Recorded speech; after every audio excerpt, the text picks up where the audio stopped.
Capítulo 17. La controversia arriana y el concilio de Nicea.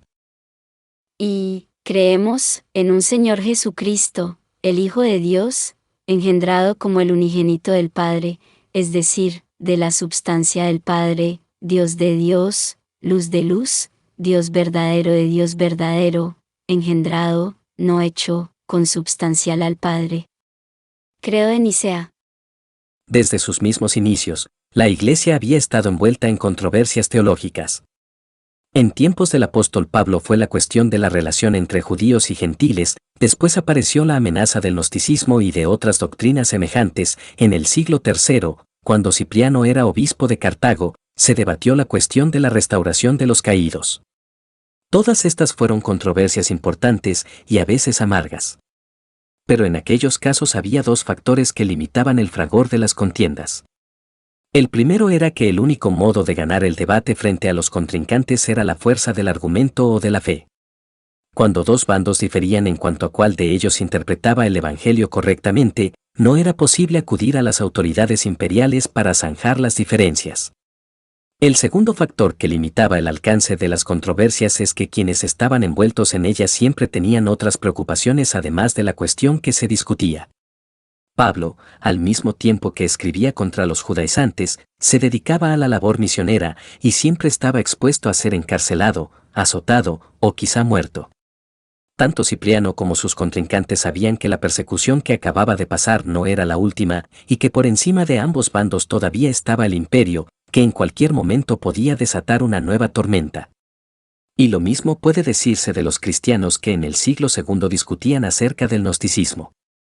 Pero con el advenimiento de la paz de la Iglesia las circunstancias cambiaron. Ya el peligro de la persecución parecía cada vez más remoto, y por tanto cuando surgía una controversia teológica quienes estaban envueltos en ella se sentían con más libertad para proseguir en el debate. Mucho más importante, sin embargo, fue el hecho de que ahora el Estado estaba interesado en que se resolvieran todos los conflictos que pudieran aparecer entre los fieles. Constantino pensaba que la Iglesia debía ser el cemento del imperio, y por tanto cualquier división en ella le parecía amenazar la unidad del imperio. Por tanto, ya desde tiempos de Constantino, según veremos en el presente capítulo, el Estado comenzó a utilizar su poder para aplastar las diferencias de opinión que surgían dentro de la Iglesia. Es muy posible que tales opiniones disidentes de veras hayan sido contrarias a la verdadera doctrina cristiana y que por tanto hayan hecho bien en desaparecer. Pero el peligro estaba en que, en lugar de permitir que se descubriera la verdad mediante el debate teológico y la autoridad de las Escrituras, muchos gobernantes trataron de simplificar este proceso sencillamente decidiendo que tal o cual partido estaba errado, y ordenándole callar. El resultado fue que en muchos casos los contendientes, en lugar de tratar de convencer a sus opositores o al resto de la Iglesia, trataron de convencer al emperador. Pronto el debate teológico descendió al nivel de la intriga política, particularmente en el siglo V, según veremos en la próxima sección de esta historia.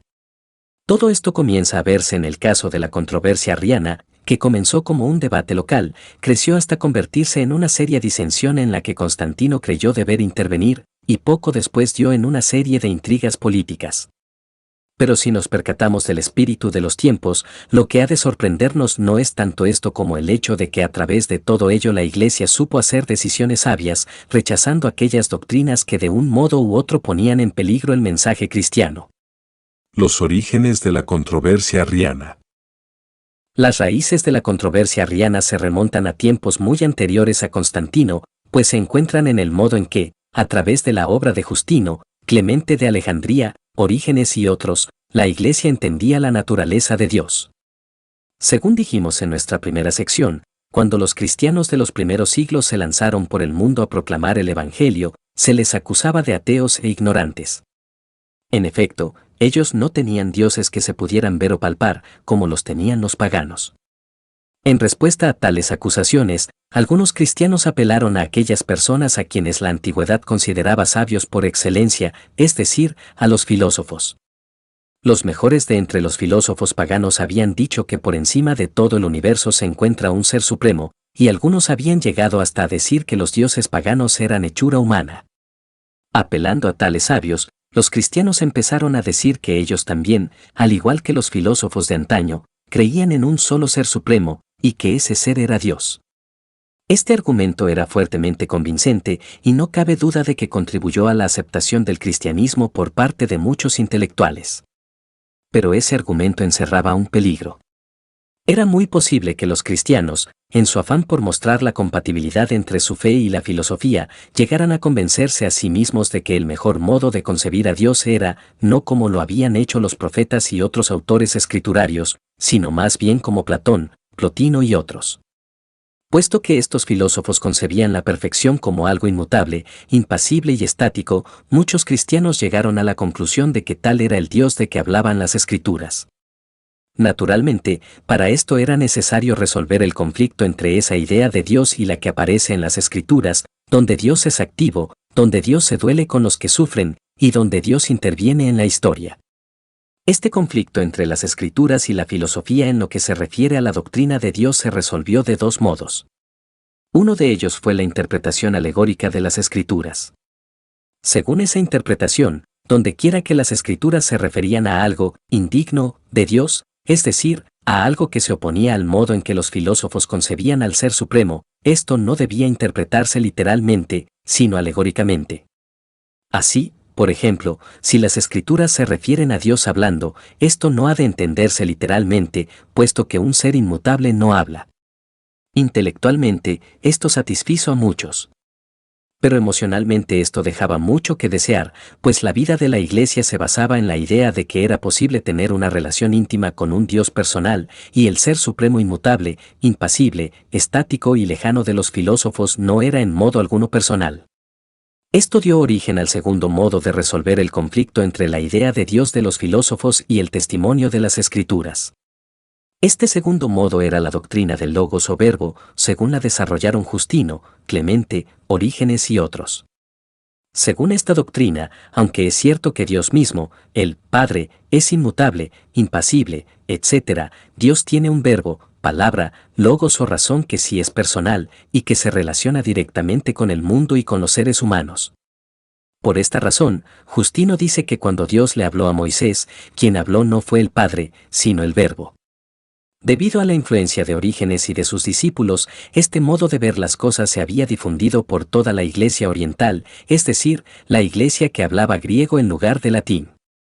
Este fue el contexto dentro del cual se desarrolló la controversia arriana, y a la larga el resultado de esa controversia fue mostrar el error de ver las cosas de esta manera. El lector encontrará una representación gráfica del punto de partida de la mayoría de los teólogos orientales en el esquema número 1 de la página siguiente. La controversia surgió en la ciudad de Alejandría, cuando Licinio gobernaba todavía en el este y Constantino en el oeste. Todo comenzó en una serie de desacuerdos teológicos entre Alejandro, obispo de Alejandría, y Arrio, uno de los presbíteros más prestigiosos y populares de la ciudad. Aunque los puntos que se debatían eran diversos y sutiles, toda la controversia puede resumirse a la cuestión de si el Verbo era coeterno con el Padre o no. La frase principal que se debatía era si, como decía Arrio, hubo cuando el Verbo no existía. Alejandro sostenía que el Verbo había existido siempre junto al Padre. Arrio arguía lo contrario. Aunque esto pueda parecernos pueril, lo que estaba en juego era la divinidad del Verbo. Arrio decía que el Verbo no era Dios, sino que era la primera de todas las criaturas. Nótese que lo que Arrio decía no era que el Verbo no hubiera preexistido antes del nacimiento de Jesús. En esa preexistencia todos estaban de acuerdo. Lo que Arrio decía era que el Verbo, aún antes de toda la creación, había sido creado por Dios. Alejandro decía que el Verbo, por ser divino, no era una criatura, sino que había existido siempre con Dios. Dicho de otro modo, si se tratara de trazar una línea divisoria entre Dios y las criaturas, Arrio trazaría la línea entre Dios y el Verbo, colocando así al Verbo como la primera de las criaturas, esquema 2, mientras que Alejandro trazaría la línea de tal modo que el Verbo quedara junto a Dios, en distinción de las criaturas, esquema 3. Cada uno de los dos partidos tenía, además de ciertos textos bíblicos favoritos, razones lógicas por las que le parecía que la posición de su contrincante era insostenible. Arrio, por una parte, decía que lo que Alejandro proponía era en fin de cuentas abandonar el monoteísmo cristiano, pues según el esquema de Alejandro había dos que eran Dios y por tanto dos dioses. Alejandro respondía que la posición de Arrio negaba la divinidad del Verbo, y por tanto de Jesucristo. Además, puesto que la Iglesia desde los inicios había adorado a Jesucristo, si aceptáramos la propuesta arriana tendríamos, o bien que dejar de adorar a Jesucristo, o bien que adorar a una criatura. Ambas alternativas eran inaceptables, y por tanto Arrio debía estar equivocado. El conflicto salió a la luz pública cuando Alejandro, apelando a su responsabilidad y autoridad episcopal, condenó las doctrinas de Arrio y le depuso de sus cargos en la Iglesia de Alejandría. Arrio no aceptó este veredicto, sino que apeló a la vez a las masas y a varios obispos prominentes que habían sido sus condiscípulos en Antioquía. Pronto hubo protestas populares en Alejandría, donde las gentes marchaban por las calles cantando los refranes teológicos de Arrio. Además, los obispos a quienes Arrio había escrito respondieron declarando que Arrio tenía razón y que era Alejandro quien estaba enseñando doctrinas falsas. Luego, el debate local en Alejandría amenazaba volverse un cisma general que podría llegar a dividir a toda la Iglesia oriental. En esto estaban las cosas cuando Constantino, que acababa de derrotar a Licinio, decidió tomar cartas en el asunto. Su primera gestión consistió en enviar al obispo Ocio de Córdoba, su consejero en materias eclesiásticas, para que tratara de reconciliar a las partes en conflicto. Pero cuando Ocio le informó que las raíces de la disputa eran profundas y que la disensión no podía resolverse mediante gestiones individuales, Constantino decidió dar un paso que había estado considerando por algún tiempo, convocar a una gran asamblea o concilio de todos los obispos cristianos, para poner en orden la vida de la Iglesia, y para decidir acerca de la controversia arriana. El Concilio de Nicea. El concilio se reunió por fin en la ciudad de Nicea, en el Asia Menor y cerca de Constantinopla, en el año 325. Es esta asamblea la que la posteridad conoce como el primer concilio ecuménico, es decir, universal. El número exacto de los obispos que asistieron al concilio nos es desconocido, pero al parecer fueron unos 300. Para comprender la importancia de lo que estaba aconteciendo, recordemos que varios de los presentes habían sufrido cárcel, tortura o exilio poco antes, y que algunos llevaban en sus cuerpos las marcas físicas de su fidelidad. Y ahora, pocos años después de aquellos días de pruebas, todos estos obispos eran invitados a reunirse en la ciudad de Nicea, y el emperador cubría todos sus gastos. Muchos de los presentes se conocían de oídas o por correspondencia. Pero ahora, por primera vez en la historia de la Iglesia, podían tener una visión física de la universalidad de su fe. En su vida de Constantino Eusebio de Cesarea nos describe la escena. Allí se reunieron los más distinguidos ministros de Dios, de Europa, Libia, es decir, África y Asia.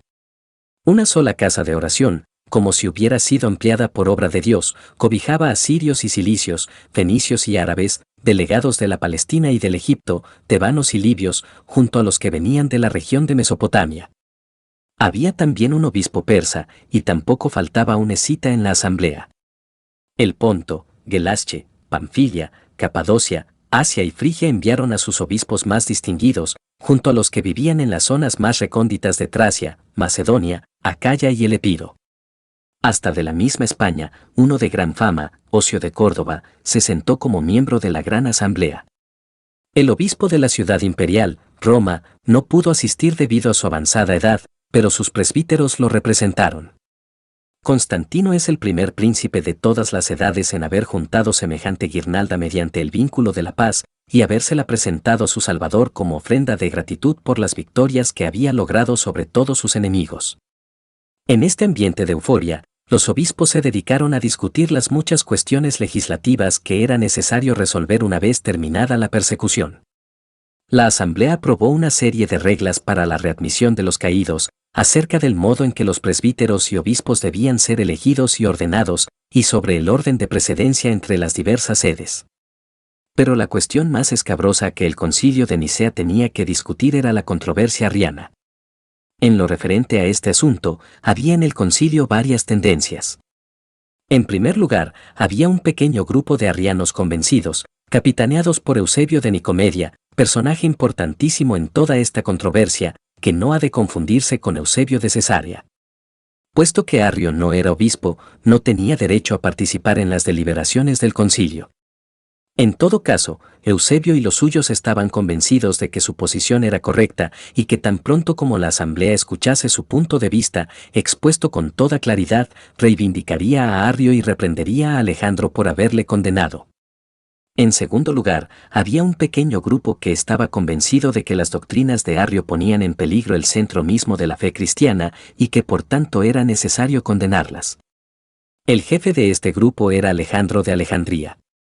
Junto a él estaba un joven diácono que después se haría famoso como uno de los gigantes cristianos del siglo IV, Atanasio.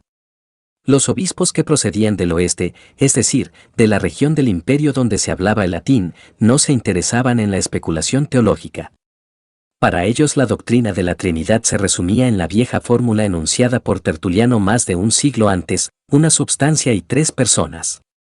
Otro pequeño grupo, probablemente no más de 3 o 4, sostenía posiciones cercanas al patripacionismo, es decir, la doctrina según la cual el Padre y el Hijo son uno mismo, y por tanto el Padre sufrió en la cruz. Aunque estas personas estuvieron de acuerdo con las decisiones de Nicea, después fueron condenadas. Empero, a fin de no complicar demasiado nuestra narración, no nos ocuparemos más de ellas. Por último, la mayoría de los obispos presentes no pertenecía a ninguno de estos grupos. Para ellos, era una verdadera lástima el hecho de que, ahora que por fin la Iglesia gozaba de paz frente al imperio, Arrio y Alejandro se hubieran envuelto en una controversia que amenazaba dividir la Iglesia. La esperanza de estos obispos, al comenzar la asamblea, parece haber sido lograr una posición conciliatoria, resolver las diferencias entre Alejandro y Arrio, y olvidar la cuestión. Ejemplo típico de esta actitud es Eusebio de Cesarea, el historiador a quien dedicamos nuestro segundo capítulo. En esto estaban las cosas cuando Eusebio de Nicomedia, el jefe del partido arriano, pidió la palabra para exponer su doctrina. Al parecer, Eusebio estaba tan convencido de la verdad de lo que decía, que se sentía seguro de que tan pronto como los obispos escucharan una exposición clara de sus doctrinas las aceptarían como correctas, y en esto terminaría la cuestión. Pero cuando los obispos oyeron la exposición de las doctrinas arrianas, su reacción fue muy distinta de lo que Eusebio esperaba. La doctrina según la cual el Hijo o Verbo no era sino una criatura, por muy exaltada que fuese esa criatura, les pareció atentar contra el corazón mismo de su fe. A los gritos de blasfemia, mentira y herejía, Eusebio tuvo que callar, y se nos cuenta que algunos de los presentes le arrancaron su discurso, lo hicieron pedazos y lo pisotearon. El resultado de todo esto fue que la actitud de la asamblea cambió.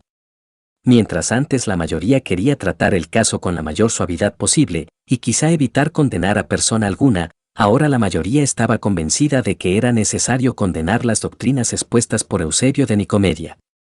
Al principio se intentó lograr ese propósito mediante el uso exclusivo de citas bíblicas.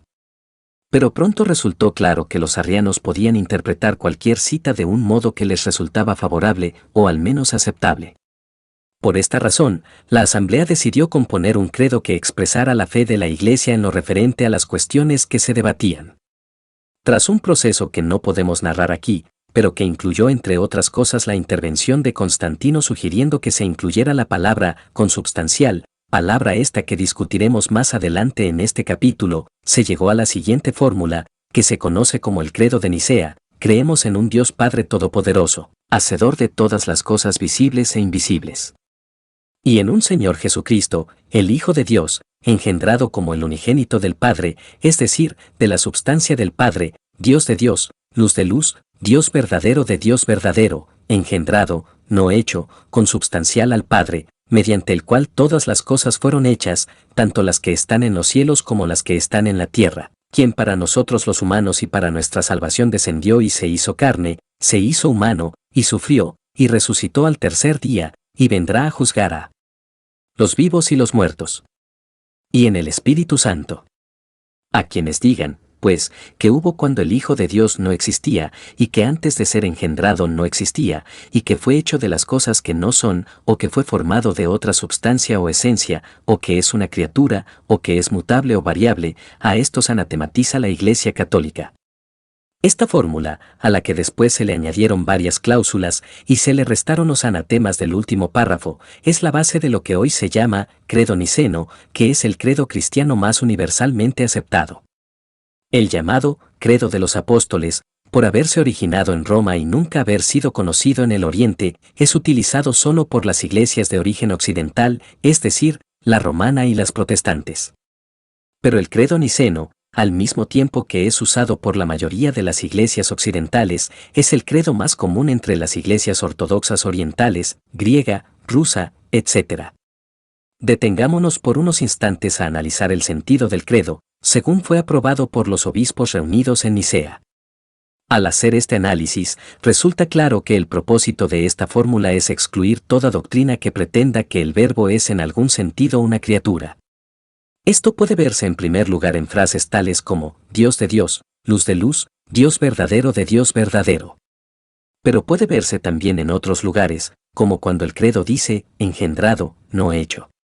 Nótese que al principio el mismo credo había dicho que el Padre era hacedor de todas las cosas visibles e invisibles. Por tanto, al decir que el Hijo no es hecho, se le está excluyendo de esas cosas visibles e invisibles que el Padre hizo. Además, en el último párrafo se condena a quienes digan que el Hijo fue hecho de las cosas que no son, es decir, que fue hecho de la nada, como la creación. Y en el texto del credo, para no dejar lugar a dudas, se nos dice que el Hijo es engendrado de la substancia del Padre y que es consubstancial al Padre. Esta última frase, consubstancial al Padre, fue la que más resistencia provocó contra el credo de Nicea, pues parecía dar a entender que el Padre y el Hijo son una misma cosa, aunque su sentido aquí no es ese, sino solo asegurar que el Hijo no es hecho de la nada, como las criaturas. En todo caso, los obispos se consideraron satisfechos con este credo y procedieron a afirmarlo, dando así a entender que era una expresión genuina de su fe. Solo unos pocos, entre ellos Eusebio de Nicomedia, se negaron a afirmarlo. Estos fueron condenados por la asamblea y depuestos. Pero a esta sentencia Constantino añadió la suya, ordenando que los obispos depuestos abandonaran sus ciudades. Esta sentencia de exilio añadida a la de herejía tuvo funestas consecuencias, como ya hemos dicho, pues estableció el precedente según el cual el Estado intervendría para asegurar la ortodoxia de la Iglesia o de sus miembros. La controversia después del concilio. El concilio de Nicea no puso fin a la discusión. Eusebio de Nicomedia era un político hábil y además parece haber sido pariente lejano de Constantino. Su estrategia fue ganarse de nuevo la simpatía del emperador, quien pronto le permitió regresar a Nicomedia. Puesto que en esa ciudad se encontraba la residencia veraniega de Constantino, esto le proporcionó a Eusebio el modo de acercarse cada vez más al emperador. A la postre, hasta el propio Arrio fue traído del destierro, y Constantino le ordenó al obispo de Constantinopla que admitiera al hereje a la comunión. El obispo debatía si obedecer al emperador o a su conciencia cuando Arrio murió. En el año 328 Alejandro de Alejandría murió, y le sucedió Atanasio, el diácono que le había acompañado en Nicea, y que desde ese momento sería el gran campeón de la causa nicena. A partir de entonces, dicha causa quedó tan identificada con la persona del nuevo obispo de Alejandría, que casi podría decirse que la historia subsiguiente de la controversia arriana es la biografía de Atanasio. Puesto que más adelante le dedicaremos todo un capítulo a Atanasio, no entraremos aquí en detalles acerca de todo esto. Baste decir que, tras una serie de manejos, Eusebio de Nicomedia y sus seguidores lograron que Constantino enviara a Atanasio al exilio. Antes habían logrado que el emperador pronunciara sentencias semejantes contra varios otros de los jefes del partido niceno. Cuando Constantino decidió por fin recibir el bautismo, en su lecho de muerte, lo recibió de manos de Eusebio de Nicomedia. A la muerte de Constantino, tras un breve interregno, le sucedieron sus tres hijos Constantino II, Constante y Constancio. A Constantino II le tocó la región de las Galias, Gran Bretaña, España y Marruecos. A Constancio le tocó la mayor parte del oriente. Y los territorios de Constante quedaron en medio de los de sus dos hermanos, pues le correspondió el norte de África, Italia, y algunos territorios al norte de Italia, véase el mapa en la página 177. Al principio la nueva situación favoreció a los nicenos, pues el mayor de los tres hijos de Constantino favorecía su causa e hizo regresar del exilio a Atanasio y los demás. Pero cuando estalló la guerra entre Constantino II y Constancio, que como hemos dicho reinaba en el oriente, se sintió libre para establecer su política en pro de los arrianos. Una vez más Atanasio se vio obligado a partir al exilio, del cual volvió cuando, a la muerte de Constantino II, todo el occidente quedó unificado bajo Constante, y Constancio tuvo que moderar sus inclinaciones arrianas. Pero a la larga Constancio quedó como dueño único del imperio, y fue entonces que, como diría Jerónimo, a quien también dedicaremos un capítulo más adelante, el mundo despertó como de un profundo sueño y se encontró con que se había vuelto arriano.